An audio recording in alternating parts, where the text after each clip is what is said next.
Accueillir. Quand on cueille quelque chose, souvent, on doit se pencher pour l'arracher de la terre.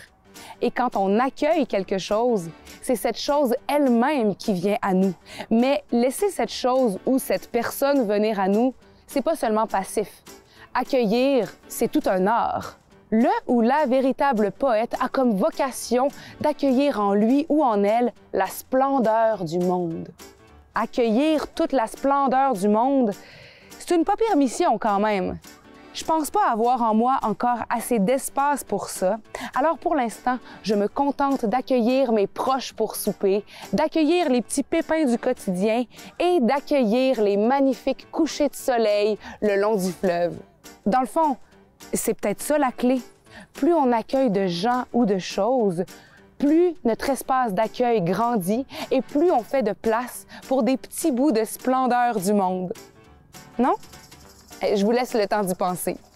Entre-temps, je vous invite à accueillir à bras ouverts quelques-uns des 1001 visages de ma communauté.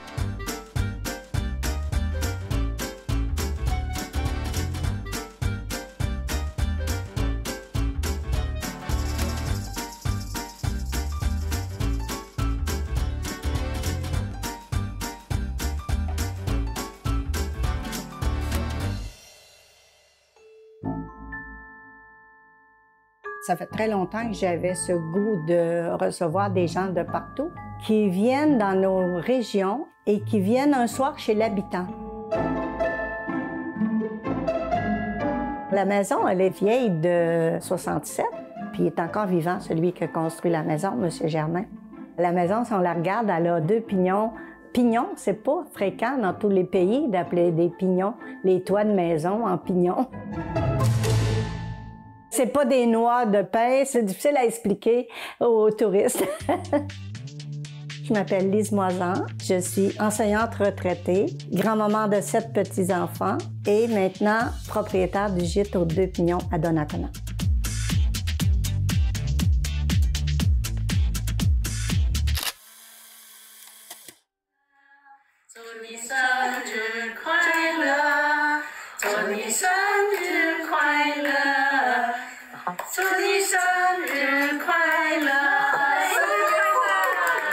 C'était l'anniversaire de la petite. Et puis là, comme il y avait plusieurs personnes à table, des Vietnamiens, Coréens, après ça, on avait d'Allemagne. Alors, on a chanté avec les touristes autour de la table le bon anniversaire en 7 langues différentes. Geburtstag, alles Gute, zum Geburtstag viel Glück. Bienvenue chez nous. Alors, on est à Donnacona. C'est tellement une belle activité de retraite parce que c'est pas notre première carrière. Mon mari et moi, on fait ça ensemble. On a tout le temps des belles rencontres, des beaux moments.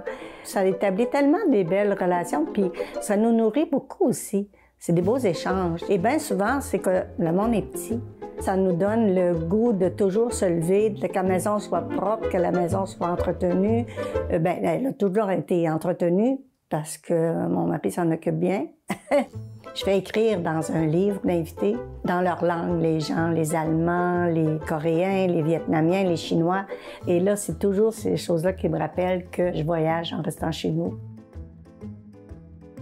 Il y avait un interphone pour toutes les pièces, avec un radio intégré qui va dans toutes les pièces de la maison, même au sous-sol et même dehors. On peut jouer un ancien tourne-disque de 33 tours à l'heure pour réveiller les enfants, on mettait la radio ou quoi, tu sais, dans les chambres. Plusieurs clients remarquent cet objet-là. C'est vraiment inusité parce que ça se voit pas beaucoup. Tous les objets ont une valeur sentimentale pour moi. Je pense que c'est Lamartine qui disait « Objet inanimé, avez-vous donc une âme qui s'attache à notre âme et l'empêche d'aimer? » Alors pour moi, les objets que j'ai, que je garde, je suis une ramasseuse, trop ramasseuse. Mon mari dit toujours que j'ai comme ma garderie ici. J'ai encore les jouets quand les enfants étaient petits. J'ai là accroché sur la porte des petits cœurs de l'Alsace parce que moi, les cœurs, j'en vois souvent partout. Sur le plancher, il y avait une tache en forme de cœur. La neige fond, ça fait un cœur. Avec mes petites filles, on s'amuse à voir, on voit un cheval. Tu sais, comme les nuages. J'adore les enfants, j'adore les petits bébés. Quand j'avais pas de petits-enfants, j'allais emprunter les enfants de mes neveux et nièces. Les enfants, c'est une leçon de vie, juste à les regarder, puis à les écouter. J'aime écouter les émissions de télé-réalité parce que j'aime les gens. Et j'aime étudier les gens. En ce moment, là, je vous étudie quand même. J'aime ça, regarder qu'est-ce que les gens pensent, pourquoi ils ont agi comme ça. Non, on a écouté Big Brother, genre, avec passion. Là, j'écoute pas beaucoup Occupation Double, mais j'écoute les fins de semaine. Parce que cette année, Occupation Double, c'est 2 hommes qui partent avec des bonnes valeurs parce qu'ils se sont fait intimider, rejeter. Le monde, c'est de même maintenant. J'ai gardé mon nom Moisan, sauf quand on s'est mariés, que j'ai pris quelque temps le nom de mon mari, mais c'était pas long. Parce que je suis fière du nom. Je viens d'une famille très, très modeste. Si je suis bonne vivante comme ça, puis que je suis motivée puis passionnée, je pense que ça vient de nos ancêtres. J'aime beaucoup cuisiner. Je pense que quand je suis nerveuse ou quand je suis fatiguée ou même quand je travaillais, j'étais enseignante, ma détente préférée, c'est de cuisiner. Comme un genre de méditation, cuisiner pour moi. On a une famille de 7 petits-enfants, alors je les gâte en leur donnant des galettes. Ils les aiment pas toutes. Les galettes blanches à ma mère. Celle-là, je ne pourrais pas de la réussir. Ma sœur qui les réussit bien, mais moi, ça a l'air que non, ça passe pas. Une madame iranienne m'a fait goûter à ces petites galettes. Elle m'a donné la recette, c'était tellement bon. J'ai reproduit la recette iranienne. Alors, c'est des échanges, des belles rencontres.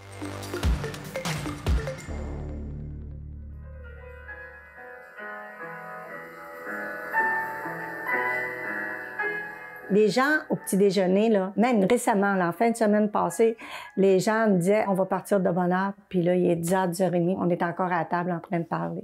Souvent, on a des discussions très, très intenses, très inattendues et profondes. On a eu des Ukrainiens aussi, un couple ukrainien-russe, surtout dans la situation actuelle. C'est comme ça, on se dit la guerre là-bas, c'est déchirant parce que c'était un peuple uni, hein. Et puis là, je les avais ici à ma table. La niche à chien, c'est mon neveu. Il avait fait la niche, puis il ne se rappelait plus du nom de mon chien, donc il a dit « Tu le sais, toi, le nom de ton chien. » Il l'a appelé comme ça. Ça n'a pas changé, ce goût de recevoir puis d'accueillir les gens. J'aime parler avec le monde, j'aime parler, point. Il faut que je fasse attention parce qu'avec mes amis, j'étais tout le temps en train de raconter ce que je venais de vivre parce que c'était trop intense. Sur ma pierre tombale, je pense que j'aimerais écrire « Il n'y a rien qui arrive pour rien ». Je dis souvent « Il n'y a pas de hasard ». Puis on le dit souvent, presque à chaque fois que les gens viennent, « C'est pas pour rien que vous êtes arrêtés chez nous ». C'est toujours le bonheur, le plaisir, la curiosité d'accueillir des gens. Moi, je suis curieuse. Je pense que je suis une curieuse sans frontières.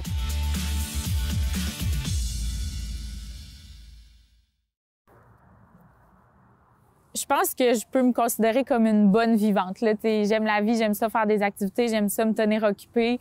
Puis j'ai toujours été comme ça là, depuis que je suis jeune. J'avais toujours plein de choses à mon horaire. On a toujours été comme ça, mes parents aussi. Ils voulaient pas qu'on reste à la maison à rien faire. Fait qu'ils nous ont toujours inscrits puis encouragés à faire des activités qu'on aime, qui nous passionnent, qui nous font penser à autre chose puis qui nous sortent un petit peu de notre quotidien. Fait que moi, ils m'ont inscrit à la danse. À ce moment-là, il y avait pas beaucoup de choix. C'était pas mal la danse, le hockey ou le patinage artistique. Donc, ils m'ont inscrit là puis j'ai continué. J'ai vraiment aimé ça. Je m'appelle Catherine Bégin, je danse dans la troupe de danse Mannequins, je suis aussi la directrice artistique. Je suis enseignante dans la vie et aussi nouvellement maman d'un petit garçon.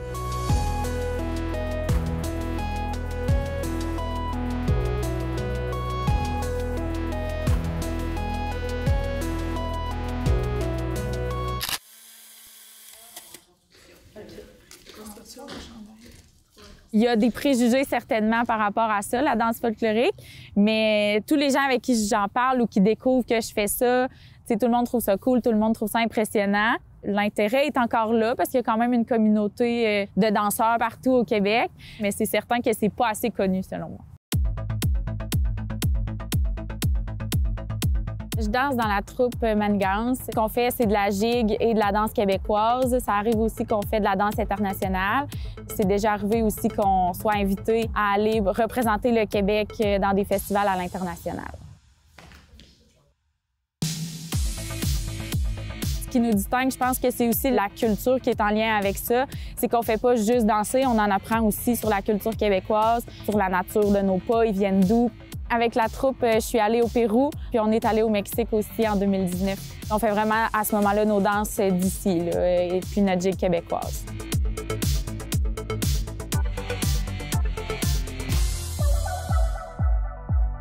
On est quatre enfants biologiques du même père, même mère. Donc, on est déjà une grosse famille, si on peut dire, pour maintenant. Quand j'avais 11 ans, mes parents ont décidé de devenir famille d'accueil. Puis, on était déjà plusieurs dans la maison. Donc, nous, dans notre tête, c'était juste des amis de plus, là. Fait que on était tous vraiment contents.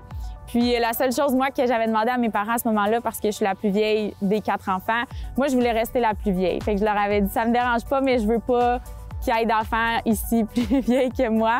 Fait que, ils ont respecté ça, puis ils ont mis leur tranche d'âge pour que je reste la plus vieille à ce moment-là, là. Ça fait un petit peu plus que 15 ans qu'ils sont famille d'accueil, puis en tout, on a eu 35 enfants là, qui sont passés chez nous. Je les ai tous connus, je les ai tous côtoyés, les enfants qui sont passés. On les a toujours considérés comme nos frères, nos sœurs d'accueil, parce qu'ils ont quand même leur famille à eux aussi. C'est certain que ça doit demander de la gestion. À ce niveau-là, c'est plus mes parents. On passait nos journées à s'amuser, puis à triper, puis à faire plein d'activités, puis on se gérait un peu entre nous aussi, là. Fait que ça se passait bien. Ça arrivait justement dans des fins de semaine de répit qu'il y avait beaucoup d'enfants à la maison. Le plus d'enfants qu'on a été dans la maison en même temps, c'était 9. Mais à ce moment-là, il faut dire qu'on gardait aussi les enfants d'une amie là, pour une fin de semaine. Le règlement, c'est que les enfants famille d'accueil doivent absolument dormir dans une chambre avec une fenêtre, une porte.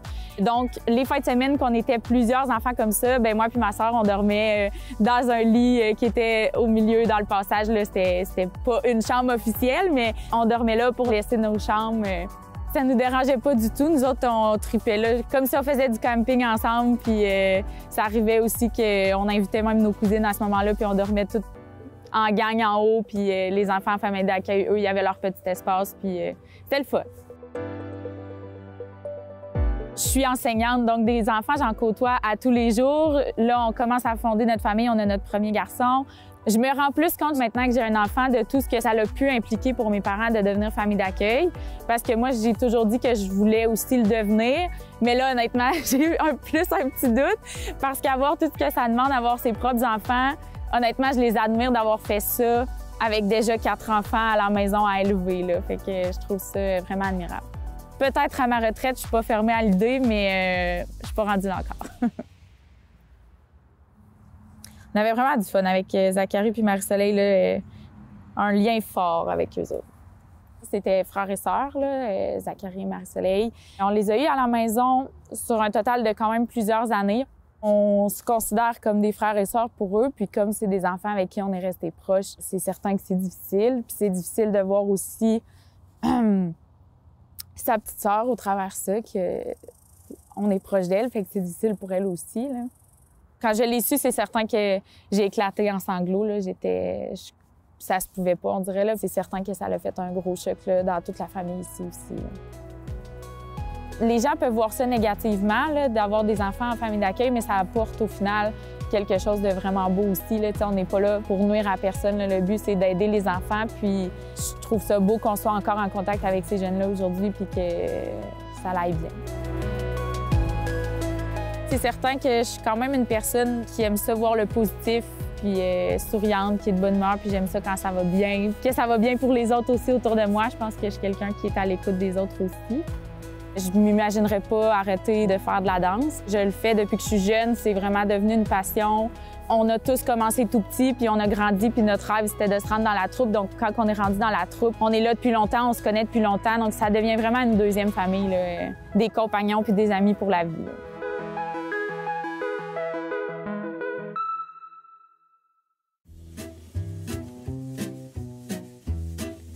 Si je vous dis le mot « accueillir », qu'est-ce que ça évoque pour vous?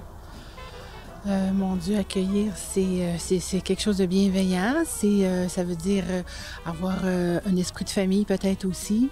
Moi, ici, à Matane, je suis accueillie par mon amie Marie-Claude pour une semaine. Alors, depuis 5 ans que je suis accueillie ici, j'aime la région, j'aime mon amie. Nos chums sont à la chasse. Alors, pour nous, On se promène, puis c'est un... Moi, j'accueille le bonheur d'être avec mon ami. Mon Dieu, Seigneur, c'est tellement un beau mot. C'est un beau cadeau à faire à quelqu'un, de l'accueillir. De l'accueillir dans tes bras, de l'accueillir dans ton cœur, dans ta maison. L'accueil, c'est aussi grand que le verbe aimer, là, hein? Lorsque j'étais en Tunisie, j'étais ado, là, lorsque je me suis chicanée avec maman, là, j'ai dit, écoute, Dello, là, je vais ramasser mes valises et j'irai au Canada. Ouais, tu peux y aller, là. Je vois l'avion est devant la porte, il t'attend d'aller vite. Tu peux y aller. Puis le jour où j'ai eu le message de Suisse, ils m'ont dit, ouais, tu vas venir au Canada. J'ai appelé, allô maman, j'irai au Canada. Elle m'a dit, oh mon Dieu, ça m'étonne pas, tu es vraiment... Depuis l'enfance, là, tu me dis, j'irai au Canada, tu l'as eu. Je le trouve drôle lorsqu'elle se moque de moi, puis vraiment, là, je suis là, maman. Je m'appelle Nesrine Gasmi. Je n'ai pas choisi mon nom, mais j'ai choisi ma destination, Québec.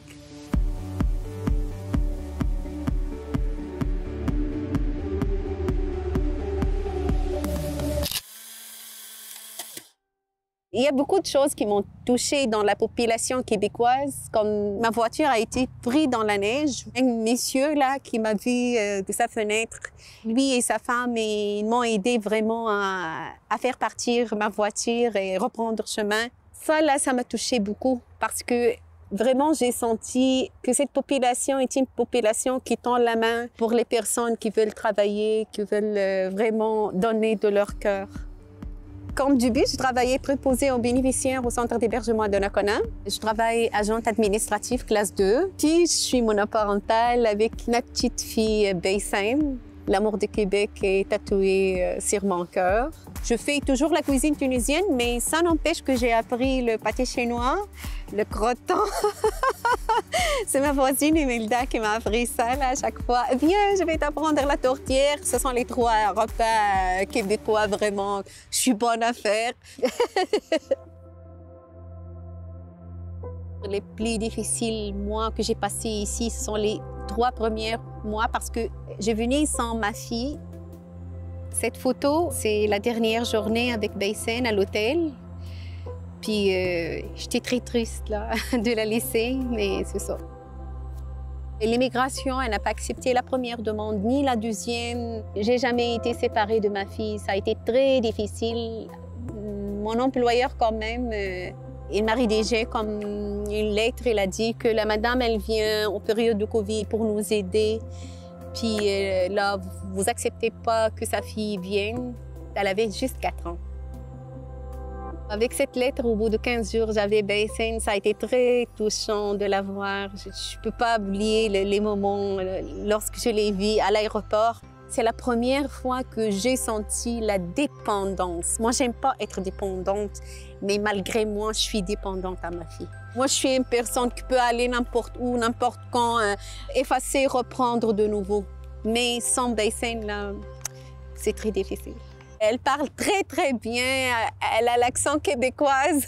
Elle s'intègre facilement et sociable avec les enfants. Elle n'est pas un enfant timide. Moi, je dis, c'est peut-être par hérédité.